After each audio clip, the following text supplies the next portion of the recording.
Hello everybody, Bradley here, and welcome into part 4 of our Deity Japan science game. I really hope you enjoy this episode. All we have to do to win this game is just land the plane, so I'm hoping we are able to achieve that. If you do enjoy this episode, or you don't enjoy this episode, I have no idea. Let me know what you think down in the comments. We are playing Pericles after this, and then the Civ Give will be happening. And there might not be too many videos around the Civ Give, because I'll be nice and busy prepping for that. But we are also prepping for the Civ Give on our live stream. If you want to come check us out, twitch.tv/VanBradley. We just started the Pericles game over there as well, to get some double Pericles practice in. There's a whole bunch of links to other things in the description below. Like and subscribe button are there if you're having a good time and want to do either of those things. But let's just hop right in to the last part of our Japan Deity science game. Cheers, everyone. All right, let's rock and roll. Back in it with Japan, hoping to win this by 220. Let's try, definitely by turn 250. Let's try for turn 220, though. I don't know if there's any wonders we still got to build, but hey, the wonder engineers are always good. We do have to watch out for the science or the space race project one. Sorry, I'm just literally getting into this game, having my morning coffee. I've already recorded a few videos this morning, so I'm just all over the place. But here we are. I think we'll grab this great engineer. Next step, really important here, is to launch the moon landing. I am going to get that rolling right away, just so it is nice and finished. Although hopefully soon we'll be able to hit democracy here, so we can get the Royal Society and start sacrificing builders to the cause. It looks like it's still going to be a little bit, though. As more of our research labs come in here, we are going to push 500 science. I'm going to save up all the gold we can, and I'm just going to buy research labs and libraries and universities in the cities that are still building campuses, and hopefully just push that science number as high as possible while we're kind of waiting here for the moon landing to go off. Now that we're allies with almost everyone in the game, I'm going to take all these spies and just have them counter-spy various cities. Definitely want to spy our spaceports, want to spy pretty much anywhere with a governor, because that's where the AI tends to go to steal your governors. We also just hit 500 science, which is awesome, and we're going to try and find a wonder to use this engineer on. I wanted Forbidden City, it's already gone, so maybe we'll try Eiffel Tower. I am not quite sure yet, but we'll figure something out. All right, moon landing is out. 2 more projects to go, Mars Colony and Exoplanet Expedition, and then we got to count down the light years. Good start, though. 5 era score. Heading into a golden age. Got some things boosted. Oh, feels so good. How close are... It's still going to be a minute. It's going to be a minute till we get to the Mars Colony here. That's fine, though. That's fine. We'll wait. We have 520 science. Not bad, not bad. So at this point in the game, 5-year plan is obviously a really important card for us because it combines the campus and industrial zone adjacency bonuses together, which frees up a card slot before we hit democracy. Or gunboat diplomacy is almost a must-have. I'm still really vibing with all of the amenities still, keeping us nice and happy, keeping those yields high. I'm going to try Grand Opera here. I think at this point in the game, we have enough that Grand Opera might be worth trying. So let's suss it out and give it a try. Yep, we're good. 223. It's an improvement of 12. I was worried if we took the adjacency away that it would ruin it a little bit, but we're totally fine. Another thing we can start doing now is powering up our empire by not burning coal. So I'm going to start throwing some solar panels down wherever I can, just to kind of give a little bit of power from a more environmentally friendly resource here, so we're not using all our coal to destroy the environment. All right, so we hit democracy, and democracy is a big breaking point for us. Every trade route to an ally from a city gets 4 food and 4 production. So we have concentrated all those trade routes in one city. And if we have 6 trade routes going from one city, all giving +4 food and +4 production, that is a lot of food and production for one city. So we are going to take democracy here. I'll move 1 card up there. We have an extra green card. I have Amani down to puppeteer. Ooh, we can combine it with whistle banking though. Ooh, let's double down. Let's try the whistle banking, the classic whistle banking double down. Is that worth it? +4 housing and +2 amenities for all cities with 3 specialty districts is better than 1 amenity for everything with 2. And then we will grab... I want to double down here with whistle banking and see how much production we have and food we have in Gifu. So in Gifu, we have 138 production, which is absolutely ridiculous. So that's exactly what we're doing. If we go and look at our trade routes, they are all from Gifu to an ally. So it doesn't need to be, we have lots of allies. It doesn't need to be to a different ally, just any ally. So if you only have 1 ally, that's fine. But it makes this an absolute mammoth city.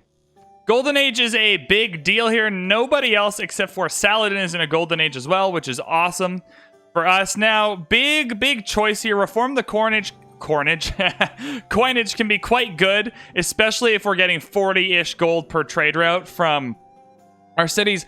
Heartbeat of Steam gives us production towards industrial era later wonders. Campus district adjacencies also provide production. I don't think we're going to need the gold because we already have the spaceports. The main reason we would need this gold for the end game here is that we would be buying spaceports. I think we'll go Heartbeat of Steam, although I think on the whole, maybe going Reform the Coinage and just buying everything we need would be smart. We're already at 131 gold per turn, though, which, while it isn't great, is not nothing. So I think Heartbeat of Steam, we have a lot of good campuses to give us a little bit of production for this Golden Age. We should be winning by the time this era is over anyway, so I think that'll be fine. The next important thing for us to do is going to be getting our aluminum nodes. There are 2 aluminum nodes that I can see. I'm sure if I search, there will be another 1 or 2 as well. But we're going to need our aluminum to start stacking up for the Lagrange projects at the end of the game, which we'll talk about when we get there. We built the Eiffel Tower for funsies. Absolutely, positively not useful for our victory condition at all. But Gustav Eiffel was the great engineer we used to build the Eiffel Tower, and whose quote is on this, so this is pretty cool. Now we're going to finish up the Royal Society, which is our 3rd tier government plaza building. That should already be queued up. Correct, and that will help us. Be able to sacrifice builders to the spaceport here to build our last couple of projects much faster.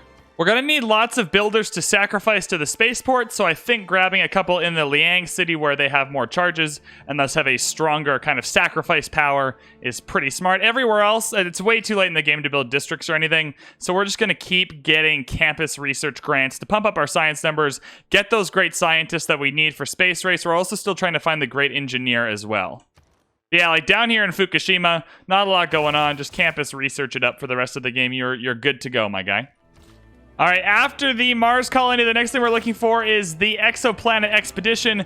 And then after the Exoplanet expedition, we have to find the Lagrange projects.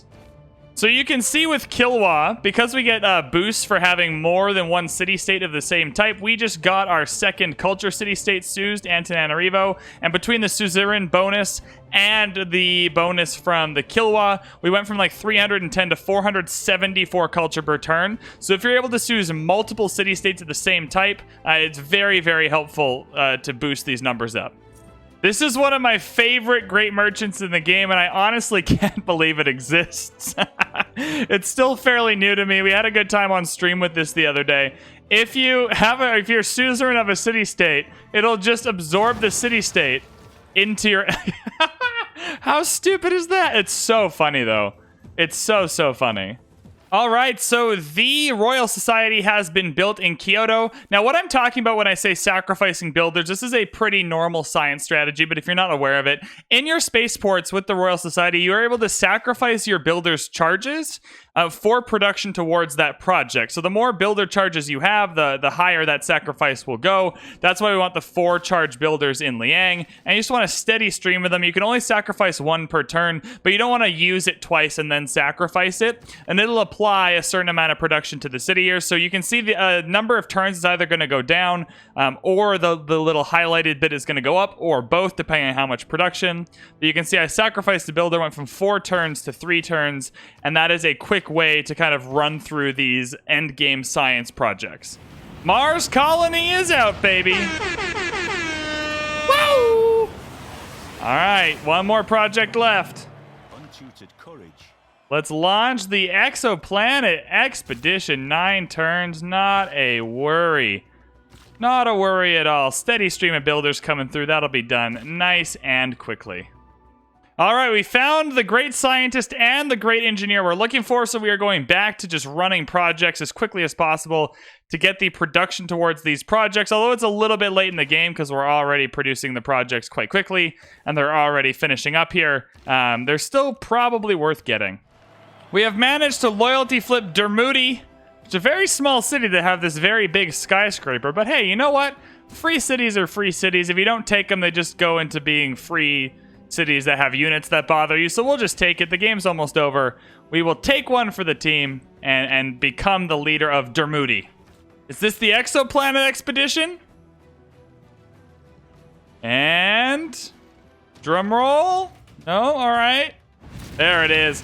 So now that we have the Exoplanet expedition, we are officially counting down the light years until we win the game. What a heroic time that is. That's all very exciting stuff. So if we head over to our science screen, we are on the last step. We are gathering 1 light year per turn. We need to travel 50 light years per turn to win the game. The way we are going to increase the amount of light years per turn is to go into the tech tree here and try and find the projects, the Lagrange projects. Those are the ones that cost aluminum, and we're going to try and find them, and they will increase the amount of light years we're collecting per turn. In the end game here, some of the best cards in the game are these cards that give you plus 5% culture or science per city-state you're suzerain of. We have the culture one for now. Just throwing that in here instead of Raj, we're suzerain of like 4 or 5 different city-states is going to give us a big boost to our culture. 384 all the way to 440, so not a bad little boost at all. Dear God, imagine if we get outdone by a freaking a battering ram at turn 231. That's so fun. That's hilarious. I hope they do not kill us. I really hope these guys do not kill us at all. Okay, it appears that we're gonna be fine. Everything is going to be okay in Fukushima. I'm going to rebuy Hercules here and use him to put some encampments down. Those encampments are going to help us increase the amount of resources we have so we can improve on this 50. The Lagrange projects take 30 each, so we want to get to at least 6 aluminum here. Sorry, 60 aluminum, not 6. I don't know what I'm saying. But the barracks here will increase that by 10. So that is perfect. The encampment is finished now. So we'll just grab a barracks here quickly, and that'll increase everything we can hold by 10. So we'll have an even 60. Like I was saying earlier, these plus 5% science per city-state is going to be a big boost. So a 606 up to 757. Massive, massive difference there. Still looking in the tree for the Lagrange projects, though, which are being a little bit hard to find. All right, it's time to put these barbarians to bed. They've been very, very annoying. Hercules is on the clock. And there it is. The absolute destruction of the annoying barbarian encampment. I am finding it very lame how far into this tech tree the Lagrange projects are. They're probably right here. It's so, like, if they come just a little earlier, you already win the game, right? Like, it really delays your victory by not getting the Lagrange projects at a good spot in the tree. All right, we've got our space race great scientist in the bag, ready to go. So whenever we can run the Lagrange projects, they are there. Ideally, you get that further ahead of time. Ideally, you get that before you run all the projects. But hey, you get it when you get it. It didn't come up earlier in the game. It didn't come up earlier in the game. All is well. Ooh, big comet. Big comet, free unit. Look at that, and a goodie hut. Classic turn 250 goodie hut. Where's that free unit at? What kind did we get? What kind of unit did we get? This is cool. It's going to be a heavy cav unit. I just don't know what kind we have unlocked. It's a modern armor. Well, how neat is this? All right, we have found them. We're still 6 turns away from getting these, though, which is a little bit lame. We're a plus 900 science, though. We're trying our best to run as many research grant projects as we can. But once we get the Lagrange projects, we should be winning this game fairly shortly afterwards. Always a good idea to check the other victory conditions to make sure no one is sneaking up behind you, is going to snag a victory from you, because that's obviously quite lame if that happens. But we're good. We're having fun. We're going to win this science game. It's just a matter of... literally a matter of trying to get the Lagrange projects, which seem to be as far back on the tree as they could possibly go. All right, we got some GDRs in our empire. Good thing we just renewed our alliances. This is a bit scary. Anyways, it's not often that you're 33 turns into your Lightyear project before you can even run the off-world missions. But here are your 2 options once you get these. You build them in spaceports. Requires 30 aluminum. And this one here, the terrestrial laser station, uses power. I prefer to use aluminum, which is why we were collecting it. What you do here, we are currently collecting 1 light year per turn. You run the Lagrange laser station here, and then after this is completed, it'll start counting down 2 light years per turn, so on and so forth. We have a bunch of builders here that we can sacrifice to make it work, and we can do the same in Okayama as well. All right, so you finish up one of these. It didn't finish. Not enough production. All right, stay tuned when we finish up one of these. All right, we have finished up the Lagrange laser station, the first one of what will hopefully be many. And you can see that now we're doing 2 light years per turn. We've done 35. Where does it say here? We are counting down 2 light years per turn, so 37, 39, etc., etc., and we will run another one of these bad boys. Boop. There we go. And just keep on sacrificing the builders. Yeah, that one will be done next turn. Awesome. Lagrange Station number 2, Electric Boogaloo. Look at that. Woo! We have 30 more aluminum. I'm going to grab one more here. We don't even need to do it in the other city. One is good enough. Because we're so late into it, usually it doesn't happen where you get this late into the game before you even have the option of building them. So that's interesting, but hey. I've never been 30 turns in on the Exoplanet expedition before I can even build the Lagrange Station. I don't think it's ever happened to me before. All right, there's number 3. Killing it. How many more turns is that? At 4 light years per turn? 3 more turns at 4 light years per turn. All right, and this should be the win. Just a quick shift enter to finish up this turn. And that should be it for us. Come on. Please don't lie to me. Please don't lie to me. Please don't lie to me. Turn 268. Turn 268. That is so late. Considering the pace we were on in the early game, turn 268 is wildly late. But hey, you know what? We'll take it. A win is a win with Japan doing a science game. Absolutely brilliant. Absolutely brilliant. Awesome, awesome. Well, that'll do it for this Japan series. This Japan series. Up next is Pericles for you to enjoy. Thank you so much for tuning in. If you enjoyed this series, feel free to let me know in the comments. The like and subscribe button are there for you as well. Feel free to come and hang by the live stream. I'd love for you to come and say hi. We've had a lot of people from the YouTube coming to say hi recently, and it's always a great time over on the live stream. That link is in the description. Otherwise, thank you so much for watching. Thank you, thank you, thank you, thank you, thank you. And we will see you with Pericles.